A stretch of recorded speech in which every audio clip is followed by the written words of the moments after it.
ma'am, ito ang punto ni Marcoleta na inatake siya. Ang sabi ni Ping Lacson, mainit ang dugo mo sa akin.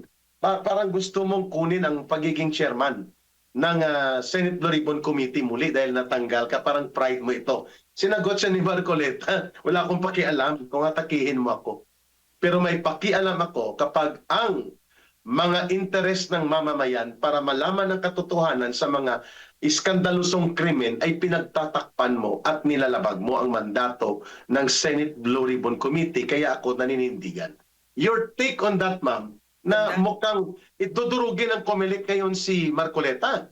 And he will be attacked the same way na inaatake personal ang mga atake laban sa mga former Marines and former soldiers nito, Ma'am Lorin. COMELEC?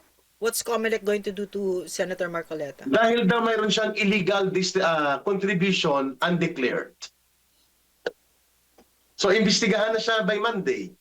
At illegal contributions at election violation of the law. Pero Ma'am Lorin, ang Gabriela na CPP party list ng Communist Party, NPA, NDF, na tumatanggap ng foreign funding, tarantado itong COMELEC, no action on them. Pinaupo pa. Wow.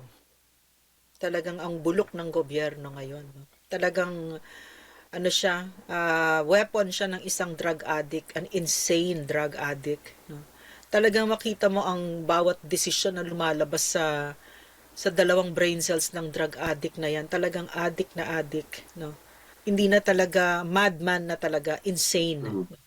At sumusunod ang gobyernong walang konsensya, walang tapang, walang malasakit sa taong bayan at walang paninindigan, no? At hindi siya faithful sa konstitusyon, sa saligang batas natin.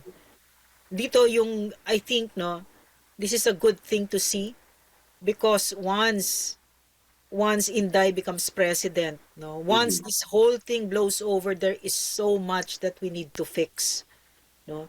Now, you have a COMELEC like that, it's just so disgusting, no? Talagang ang lalim ng bulok na pwede nilang gawin. So, ano yung dapat gawin dito, Eric, para hindi naman mawalan ng loob yung ating mga kababayan at talagang lumaban? Kasi right now, parang feeling ko, gusto ko na lang magmura talaga. Talagang, yun na lang ma-offer ko, sorry. Pero therapeutic pa rin yan, Mama. Therapeutic yung pagmumura mo na yan sapagkat nagkakaroon ng outlet yung galit ng taong bayan. They can identify with the outrage that you pour out. Thank you, Eric. No, in fact, it's not healthy not to express your anger. Yeah. Especially when it's warranted. You think something like this is no longer warranted. Hindi ka pa ba dapat magagalit dyan? Yeah. Right? Agree. Hindi ginagawa nilang lahat dyan, no? Correct. Ma'am, naalala mo si Ejercito. Nanalo siyang gobernador sa Laguna. Yeah, Laguna. Itong si George Strigan Jr. Governor E.R. Ejercito ang gamit niya, ma'am. In real comment. Alam mo ba, ma'am, mga kababayan, ang ginawa ni Noynoy dahil kontrapartido ito. Ang ginawa ni Noynoy Aquino sa kanya, nung panahon ni Noynoy, sa COMELEC din ito, ma'am, kina Manny Bautista, kina Bautista, Andres Bautista. Hinanapan siya ng butas doon sa SOSE, Certificate of Contribution and Expenditures. Nag-overspend siya, ma'am, ng 20,000, I think, pesos doon sa limit. Tinanggal talaga siya bilang gobernador ng COMELEC. Dahil pinagkinitan siya, mukhang ito ang gagamitin na direksyon kay Senator Marcoleta na tatanggalin siya sa Senado dahil hindi nila mapatahimik. Talagang naninindigan. Gagamitan siya ng technicality ng pagsisinungaling sa kanyang SOSI dahil may undeclared contribution siya na itinago niya at parang may conflict of interest as alleged dito sa mga bumibira sa kanya ng mga trolls at mga bayaran ng media at birador. May AI na nga, ma'am, eh. Halos lahat binibira na si Marcoleta, si Defensor at itong 18 soldiers. At sa tama ka, ma'am, billions are spent from the people's money na pinagnanakaw upang punduhan ito mga troll armies at ito mga vloggers na binabayaran para magpasabog ng mga pang-atake at disinformation at misinformation, Ma'am Lorraine. Buti na lang si Senator Marcoleta, no? Senador ng bayan yan, no? He's a very astute lawyer. No? So he knows his laws very well. Ang galing-galing niya talaga. Pag panoorin mo siya, talagang he really embodies the law and understands the spirit of the law. No? So they're gonna have a fierce fight about it. And he was voted into office by millions of Filipinos. Although we have also seen si George Kupal, halang din ng sikmura. Ang kapal din ng mukha. Aha. Kasi may maleta yan eh.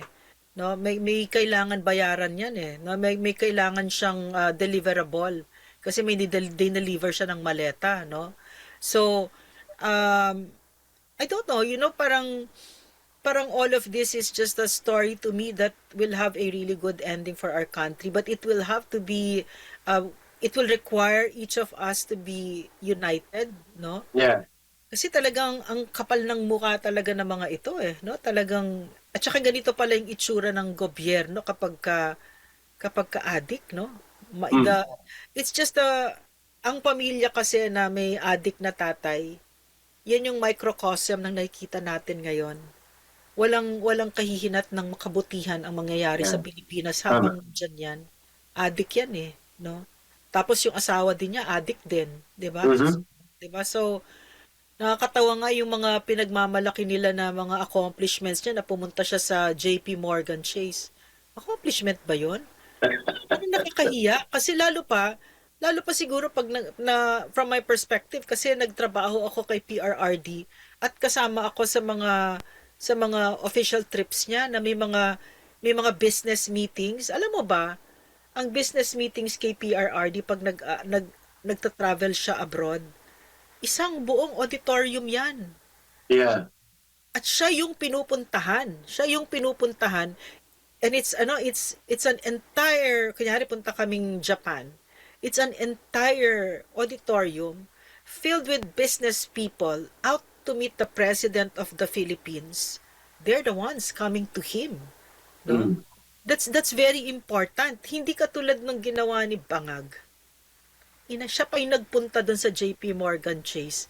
Iisang tapos yung nasa head pa ng table, yung taga JP Morgan Chase, hindi siya mahalaga yun eh. Sa Opo. soberenya ng isang bansa, nasa dignidad mo, 'di ba? Pero wala eh. Maybe I think that trip was just a palusot. Ayaw lang niya siguro na nandito siya sa March 11 para baka mabato siya ng Pilipino sa kawalang niya ang ginawa niya kay Digong. So he just threw away over 100 million to go to New York for some pretend event and maybe to get some money from JP Morgan Chase or something, 'di ba? Baka na sabi nga ni Sas, baka na unfreeze na, 'di ba? Yung mga So it's palusot at the expense of the Filipino people at the time of great crisis, in the Middle East crisis, di ba? Which hindi niya matatakasan, Ma'am Lorraine, no? Hinahanap ng mga mamamayang Pilipino ang tama at totoong liderato. Wala eh. Walang repatriation plan, walang safe zone areas na na-arrange, at wala pong mga kaakibat na economic support pagdating dito ng mga madi-displaced na mga kababayan natin sa nagaganap na tensyon at mga sigalot sa Middle East. Wala. Wala talagang klaro na plano. Ang pinakamalala ay ito. Hindi lamang sisirit, mga kababayan, Ma'am Lorraine, ang presyo ng produktong petrolyo baka umabot ng mahigit 90 pesos per liter o baka umabot ng 100 pesos. Ang nakakabahala, sarado pa ang Strait of Hormuz. 22% ng mga produksyon at movement ng langis diyan dumadaan, kontrolado ng Iran. And ngayon ko lang nalaman, ma'am, kung may landmine, may submersible mine pala. Kaya hindi maka-escort ang mga war carrier na mga high-tech na mga barko ng Amerika, takot na takot dahil ang halos ang area na yan na dadaanan, may nailatag na submersible bomb. Parang water mine. Kung may landmine, may water mine na pwedeng sumabog ang mga barko na ito at pag na-touch nila may certain level of surface friction. Kaya araw-araw, 24 hours nagre-request ang mga commercial and merchant vessel for escort, hindi mai-provide ng the most powerful navy in the world. Kung makayabang sila, they own as if the most powerful military. O ano kayo ngayon? Hindi nyo kayang ma-escortan for the last 2 weeks, hindi makagalaw, hindi makadaan ang trade of oil and other merchant vessels dahil hindi iniiskortan ng US Naval Fleet na pinagmamayabang nila. Ano ka ngayon, Brunner? Ano ka ngayon, Gibo Teodoro, para sabihin nyo na kung nandyan sila deterrent, anong deterrent? May nagawa sila sa Strait of Hormuz? 2 weeks. They cannot open up the Strait of Hormuz. And until now, apektado ang oil supply and oil production and oil movement sa buong mundo, Ma'am Lorraine.